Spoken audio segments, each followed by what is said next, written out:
ನಮಸ್ಕಾರ, ಆದಾಬ್, ಜೈ ಭೀಮ್.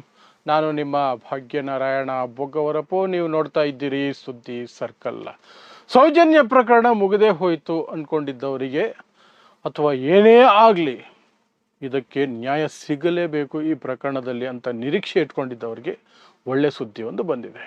ಏನು ಅಂದರೆ, ಸುಪ್ರೀಂ ಕೋರ್ಟ್ ಮರು ತನಿಖೆಗಾಗಿ ಸೌಜನ್ಯ ಅವರ ತಾಯಿ ಕುಸುಮಾದೇವಿ ಅವರು ಕೊಟ್ಟಿರುವಂತಹ ಕುಸುಮಾವತಿ ಅವರು ಕೊಟ್ಟಿರುವಂತಹ ಅರ್ಜಿಯನ್ನು ಪುರಸ್ಕರಿಸಿದೆ. ಕುಸುಮಾವತಿ ಅವರ ಅರ್ಜಿಯನ್ನು ಪುರಸ್ಕರಿಸಿ ರಾಜ್ಯ ಸರ್ಕಾರ ಮತ್ತು CBI ಇದೆರಡಕ್ಕೂ ಸಹ ನೋಟಿಸನ್ನು ಜಾರಿ ಮಾಡಿದೆ. ಏಪ್ರಿಲ್ 29ನೇ ತಾರೀಕಿನ ಒಳಗಡೆ ರಾಜ್ಯ ಸರ್ಕಾರ ಮತ್ತು CBI ಆ ನೋಟಿಸಿಗೆ ಉತ್ತರ ಕೊಡಬೇಕು. ಅದರ ಆಧಾರದ ಮೇಲೆ ಸುಪ್ರೀಂ ಕೋರ್ಟ್ ಮುಂದಕ್ಕೆ ಹೇಳುತ್ತೆ ಇದರ ಮರು ತನಿಖೆ ಆಗಬೇಕಾ ಬೇಡವಾ ಅಂತ. ಆದರೆ ಸದ್ಯಕ್ಕೆ ನಿರಾಳ ಆಗಬಹುದಾದಂತಹ ಅಥವಾ ಸಮಾಧಾನದ ಸಂಗತಿ ಏನು ಅಂತಂದರೆ, ಅಟ್ಲೀಸ್ಟ್ ಈ ಅರ್ಜಿಯನ್ನು ಸುಪ್ರೀಂ ಕೋರ್ಟ್ ವಜಾ ಮಾಡಲಿಲ್ಲ. CBI ತನಿಖೆನೇ ಆಗಿದೆಯಲ್ರಿ, ಇನ್ನೇನ್ರಿ ನಿಮ್ಮದು ಮರು ತನಿಖೆ ಅಂತ ಕೇಳದೆ, ಸರಿ ಬನ್ನಿ ಒಂದು ನೋಟಿಸ್ ಇಶ್ಯೂ ಮಾಡೋಣ, ಮರು ತನಿಖೆಗೆ ಬೇಕಾ ಬೇಡ ಅನ್ನೋದ್ರ ಬಗ್ಗೆ ನಿರ್ಧಾರ ಮಾಡೋಣ ಅಂತ ಒಪ್ಪಿಗೆ ಸೂಚಿಸಿದೆಯಲ್ಲ, ನೋಟಿಸ್ ಕೊಟ್ಟಿದೆಯಲ್ಲ, ಅದು ಮೊದಲ ಹಂತದ ಗೆಲುವು ಕುಸುಮಾವತಿ ಅವರಿಗೆ. ಸೊ ಯಾವ ಅಂಶಗಳ ಆಧಾರದ ಮೇಲೆ ಸುಪ್ರೀಂ ಕೋರ್ಟ್ ಮುಂದೆ ಕುಸುಮಾವತಿ ಪರ ವಕೀಲರು ವಾದವನ್ನು ಮಂಡಿಸಿದ್ರು, ಸುಪ್ರೀಂ ಕೋರ್ಟ್ ಅದಕ್ಕೆ ಒಪ್ಪಿಗೆಯನ್ನು ಸೂಚಿಸಿದ ರೀತಿಯಲ್ಲಿ ಒಂದು ರೀತಿಯಲ್ಲಿ ನೋಟಿಸನ್ನು ಜಾರಿ ಮಾಡಿದೆ. ಆ ಅಂಶಗಳನ್ನು ಒಂದೊಂದಾಗಿ ನೋಡೋಣ. ಮೊದಲನೇದು, 3ಕ್ಕಿಂತ ಹೆಚ್ಚು ಆರೋಪಿಗಳು ಇದರಲ್ಲಿ ಇದ್ದಾರೆ, ಆದರೆ ಅವರ ತನಿಖೆನೇ ಆಗಿಲ್ಲ, ವಿಚಾರಣೆನೇ ಆಗಿಲ್ಲ. ಸಂತ್ರಸ್ತೆಯ ತಾಯಿ ಹೆಸರಿಸಿರುವ ಆ 3 ವ್ಯಕ್ತಿಗಳ ಮೇಲೆ ಯಾವ ತನಿಖೆನೂ ಆಗಿಲ್ಲ. ಆ ವ್ಯಕ್ತಿಗಳು ಯಾರು, ಯಾರಿಗೆ ಸಂಬಂಧಪಟ್ಟಿದ್ದು, ಇದರಲ್ಲಿ ಯಾರ ಕೈವಾಡ, ಅದರ ಬಗ್ಗೆ ನಾನು ವಿವರಿಸಿ ಹೇಳಬೇಕಾಗಿಲ್ಲ. ಅದೊಂದು ಬಹಿರಂಗ ಸತ್ಯ. ಬಟ್ ಯಾರು ಓಪನ್ ಆಗಿ ಮಾತಾಡೋಕ್ಕೆ ಕಷ್ಟ ಆಗುತ್ತೆ. ಯಾಕೆ ಅಂದರೆ ಆ ಇಂಜೆಕ್ಷನು ಈ ಇಂಜೆಕ್ಷನು ಅಂತ ಹೇಳಿ ಕೋರ್ಟ್ ಮೇಲೆ ಕೋರ್ಟ್ಗೆ ಹೋಗಿ ನಮ್ಮ ಹೆಸರು ಹೇಳಂಗಿಲ್ಲ, ನಮ್ಮ ಬಗ್ಗೆ ಮಾತಾಡಂಗಿಲ್ಲ, ನಮ್ಮ ಮುಖ ತೋರ್ಸಂಗಿಲ್ಲ. ಅವ್ರ ಮುಖ ತೋರಿಸೋ ಯೋಗ್ಯತೆ ಉಳಿಸ್ಕೊಂಡಿಲ್ಲ ಅನ್ನೋದು ಬೇರೆ ವಿಚಾರ. ಬಟ್ ಮುಖ ತೋರ್ಸಂಗಿಲ್ಲ, ಹಿಂಗೆ ಅಂತ ಇಂಜೆಕ್ಷನ್ ಮೇಲೆ ಇಂಜೆಕ್ಷನ್ಗಳು ತಗೊಂಡು ಬಂದು ಇಟ್ಟಿದ್ದಾರೆ. ಅವ್ರ ಹೆಸರು ಹೇಳಂಗಿಲ್ಲ. ನಾವು ಹೇಳಿದ್ರೆ ನಮ್ಮ ಮೇಲೆ ಇನ್ನೊಂದು ಕೇಸು, ಡೆಫಮೇಷನ್ ಕೇಸು, ಇನ್ನೊಂದು ನೋಟಿಸು ಆಲ್ರೆಡಿ ಇದ್ದಾವೆ 4-5 ವಿಡಿಯೋಗಳ ಮೇಲೆ, ಅದು ಬರ್ತವೆ. ಹಾಗಾಗಿ ನಿಮಗೆ ಗೊತ್ತಿದೆ ಯಾರು ಆ ಮಹಾ ಕ್ರೂರಿಗಳು ಅನ್ನೋದು ನಿಮಗೆ ಸ್ಪಷ್ಟವಾಗಿ ಇಡೀ ರಾಜ್ಯಕ್ಕೆ ಗೊತ್ತಿದೆ. ಏನು ಹೊಸದೇನಲ್ಲ, ಅದು ಇಡೀ ರಾಜ್ಯಕ್ಕೆ ಗೊತ್ತಿದೆ. ಸೊ 3ಕ್ಕಿಂತ ಹೆಚ್ಚು ಆರೋಪಿಗಳು ಹೆಸರಿಸಲಾಗಿದೆ. ಸಂತ್ರಸ್ತೆಯ ತಾಯಿಯಿಂದ ಅವರ ತನಿಖೆ ಆಗಲಿ ಅಥವಾ ಅವರನ್ನು ವಿಚಾರಣೆ ಆಗಲಿ ಮಾಡಿಲ್ಲ, ಅದನ್ನು ಸುಪ್ರೀಂ ಕೋರ್ಟ್ ಮುಂದೆ ಹೇಳಿದ್ರು. ಆ ನಂತರ CCTV ವಿಜುವಲ್ಸನ್ನು ಪರಿಗಣನೆಗೆ ತೆಗೆದುಕೊಂಡಿಲ್ಲ. CCTVನೇ ಪರಿಗಣನೆಗೆ ತೆಗೆದುಕೊಳ್ಳೋದು. ಅದೇನು ವಿಚಾರಣೆ ನಡೆಸಿದ್ರು, ಅದೇನು ತನಿಖೆ ನಡೆಸಿದ್ರು ನೀವೇ ನೋಡಬೇಕು ಅಷ್ಟೇ. ಆಮೇಲೆ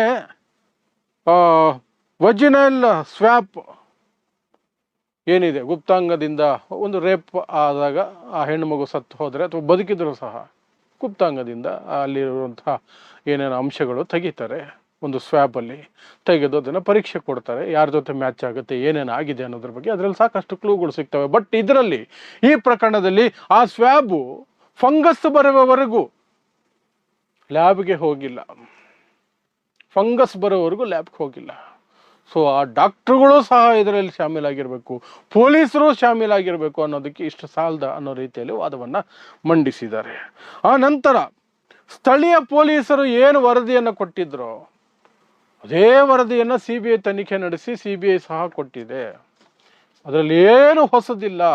ಸ್ಥಳೀಯ ಪೊಲೀಸರು ಹೇಳಿದ್ದನ್ನೇ ಹೇಳೋದಕ್ಕೆ CBI ತನಿಖೆ ಹಾಕಬೇಕಾಗಿತ್ತು ಅನ್ನುವಂಥದ್ದು ವಾದವಾಗಿತ್ತು ಕುಸುಮಾವತಿಯವರ ಪರ ವಕೀಲರದು. ಇನ್ನು ಸಂತೋಷ್ ರಾವ್ ಪ್ರಕರಣದಲ್ಲಿ ಆತ ಖುಲಾಸೆಯಾಗಿರೋದು ನಿಮಗೆಲ್ಲ ಗೊತ್ತೇ ಇದೆ. ಖುಲಾಸೆಯಾಗಿದ್ದು ಸಾಕ್ಷಿ ಇಲ್ಲ ಅಂತಲ್ಲ, ಅವನಿಗೂ ಆ ಪ್ರಕರಣಕ್ಕೂ ಸಂಬಂಧನೇ ಇಲ್ಲ ಅಂತ. ಹಾಗಾದರೆ ನಿಜವಾದ ಕೊಲೆಗಾರರು ಯಾರು, ನಿಜವಾದ ಕ್ರೌರ್ಯ ಮೆರೆದವರು ಯಾರು? ಈ ಪ್ರಶ್ನೆ ಬಂದೇ ಬರುತ್ತೆ. ಸುಪ್ರೀಂ ಕೋರ್ಟ್ ಎಲ್ಲ ಮುಖ್ಯವಾದ ಅಂಶಗಳು, ಈ ಮುಖ್ಯವಾದ ಅಂಶಗಳ ಆಧಾರದ ಮೇಲೆ ಸುಪ್ರೀಂ ಕೋರ್ಟ್ ರಾಜ್ಯ ಸರ್ಕಾರ ಮತ್ತು CBI ಇದೆರಡಕ್ಕೂ ಸಹ ನೋಟಿಸನ್ನು ಕೊಟ್ಟಿದೆ. ಏಪ್ರಿಲ್ 29ನೇ ತಾರೀಕಿನ ಒಳಗಡೆ ಅವರು ಉತ್ತರಿಸಬೇಕಾಗತ್ತೆ. ಅವರ ಉತ್ತರ ಏನು ಕೊಡ್ತಾರೋ ನೋಡಿಕೊಂಡು ಮತ್ತೆ ವಾದ ಪ್ರತಿವಾದ ನಡೆಯುವ ಸಾಧ್ಯತೆ ಇರುತ್ತೆ. ಆ ನಂತರ ಸುಪ್ರೀಂ ಕೋರ್ಟ್ ಒಂದು ಆದೇಶವನ್ನು ಕೊಡುತ್ತೆ, ಮರು ತನಿಖೆ ಆಗಬೇಕಾ ಬೇಡವಾ ಅಂತ. ಹಾಗಾದರೆ ಆಗಬೇಕಾ ಬೇಡವಾ ಅಂತ ಇನ್ನೂ ಏನು ಹೇಳಲಿಲ್ವಲ್ಲ, ಯಾಕೆ ಇಷ್ಟೊಂದು ನೀವು ಎಕ್ಸೈಟ್ ಆಗಿ ಹೇಳ್ತಾ ಇದ್ದೀರಿ ಅಂದರೆ, ಇಲ್ಲಿಯವರೆಗೆ ಅನ್ಕೊಂಡಿದ್ದು ಅದ್ರ ಕತೆ ಮುಗಿದೋಯ್ತು, ಸೌಜನ್ಯ ವಿಚಾರ ಮುಗಿದೋಯ್ತು, ನ್ಯಾಯನೂ ಇಲ್ಲ, ಎಂಥದ್ದು ಇಲ್ಲ, ಹೋರಾಟನೂ ಇಲ್ಲ, ಎಲ್ಲ ಏನು ಮಾಡಿದ್ರು ಆಗಲ್ಲ, ಎಷ್ಟು ಹೋರಾಟ ಮಾಡಿದ್ರು ಅಷ್ಟೇ, ನೀವು ಬಾಯಿ ಬಡ್ಕೋಬೇಕು, ಕಾನೂನಾತ್ಮಕವಾಗಿ ಅದು ಆಲ್ಮೋಸ್ಟ್ ಮುಗೀತು ಅನ್ನುವಂಥ ಹಂತಕ್ಕೆ ಬಂದಿತ್ತು. ಯಾಕೆಂದರೆ ಈ ಸಂತೋಷ್ ರಾವ್ ಖುಲಾಸೆ ಆದ ನಂತರ ರಾಜ್ಯ ಸರ್ಕಾರ ಮೇಲ್ಮನವಿ ಸಲ್ಲಿಸಲೇ ಇಲ್ಲ. ಸೊ ಅಲ್ಲಿಗೆ ನಿಮಗೆ ಸರ್ಕಾರಗಳು, ಯಾವುದೇ ಸರ್ಕಾರ, BJP, JDS, ಕಾಂಗ್ರೆಸ್, ಯಾವ ಸರ್ಕಾರ ಬಂದರೂ ಸಹ ಈ ಪ್ರಕರಣದಲ್ಲಿ, ಧರ್ಮಸ್ಥಳದ ಬುರುಡೆ ಪ್ರಕರಣದಲ್ಲಿ ಒಂದೇ ಮನಸ್ಥಿತಿ, ವ್ಯತ್ಯಾಸನೇ ಇಲ್ಲ. ಮೇಲ್ಮನವಿ ಹೋಗೇ ಇಲ್ಲ, ಯಾವ ಸರ್ಕಾರ ಹೋಗಿಲ್ಲ ಮೇಲ್ಮನವಿಗೆ.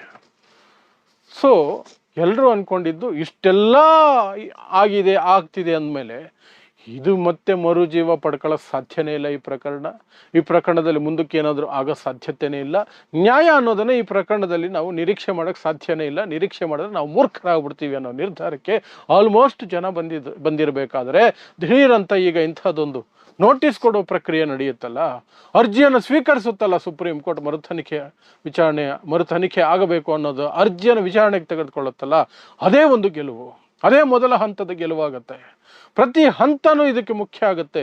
ಸೇಮ್ ಲೈಕ್ ಬುರುಡೆ ಪ್ರಕರಣಗಳು, ಅದು ಹಾಗೇನೆ. ಆರಂಭದಲ್ಲಿ ಏನೂ ಇಲ್ಲ ಅನ್ಕೊಂಡೇನೆ ಆಗಿದ್ದು ಅಲ್ಲಲ್ಲಿ ಆಗದಂಗೆ ಎಲ್ಲೆಲ್ಲ ಏನೋ ಸಿಕ್ಕಿದೆ.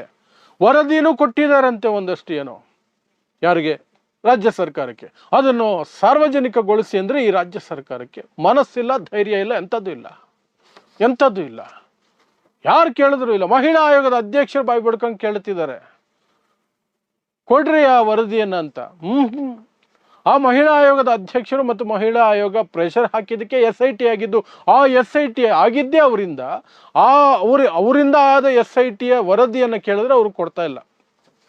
ಆಗ ನೀವು ಯೋಚನೆ ಮಾಡಿ, ಎಷ್ಟು ದೊಡ್ಡ ಪವರ್ಫುಲ್ ಕೈಗಳು ಇದರಲ್ಲಿ ಏನೇನು ಆಟಗಳನ್ನು ಆಡ್ತಿದ್ದಾವೆ ಅಂತ ನಿಮಗೆ ಸ್ಪಷ್ಟವಾಗಿ ಆಗೊಂದು ಸ್ಪಷ್ಟತೆ ಸಿಗುತ್ತೆ. ಹಾಗಾಗಿ ಅಷ್ಟು ಪವರ್ಫುಲ್ ಕೈಗಳ ನಡುವೆ ಈ ಕೇಸು ಮತ್ತೆ ಮರುಜೀವ ಪಡೆಯುವ ಲಕ್ಷಣಗಳು ಕಾಣ್ತಿದೆಯಲ್ಲ.